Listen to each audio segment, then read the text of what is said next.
दोस्तों नमस्कार। इस वक्त हम लोग ऋषिकेश में मौजूद हैं। ऋषिकेश भारत की धार्मिक, सांस्कृतिक तथा भौगोलिक जीवन रेखा है। यह पौराणिक कथाओं के साथ साथ अन्य भौगोलिक दृष्टिकोण से बहुत ही प्रसिद्ध है और योग साधना की दृष्टि से भी यह बहुत ही प्रसिद्ध स्थल है।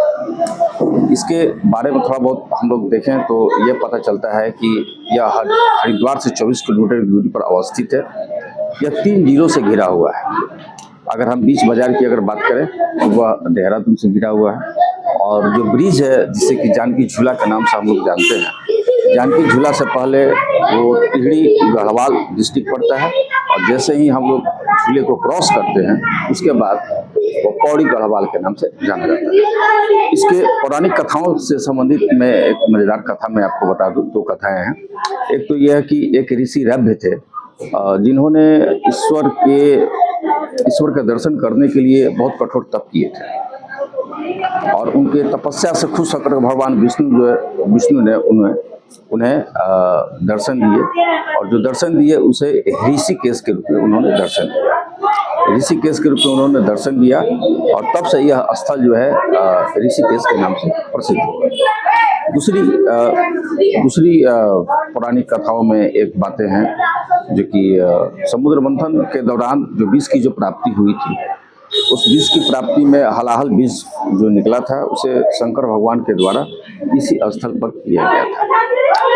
यह जो स्थल है ऋषिकेश, यह भारत में बहुत ही विशिष्ट स्थान रखता है।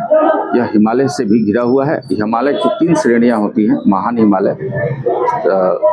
हिमालय, लघु हिमालय और शिवालिक। ऋषिकेश में शिवालिक की पहाड़ियां हैं। शिवालिक हिमालय यहाँ पर पाया जाता है और योग साधना के दृष्टिकोण से अगर हम बातचीत करें तो यहाँ पर प्रतिवर्ष या 12 मास यहाँ पर बहुत से शिविर चलते हैं, बहुत से आश्रम हैं जहाँ पर लोग योग साधना करते हैं, मेडिटेशन करते हैं। यहाँ की प्राकृतिक छटा बहुत ही अद्भुत है और गंगा जो निकलती हैं वो पहाड़ों से जो मैदानी क्षेत्र में जब प्रवेश करती हैं तो सबसे पहले वो ऋषिकेश में वो प्रवेश करती हैं। ऋषिकेश में प्रवेश करती, इसके बाद से ऋषिकेश के बाद वो हरिद्वार जाती है।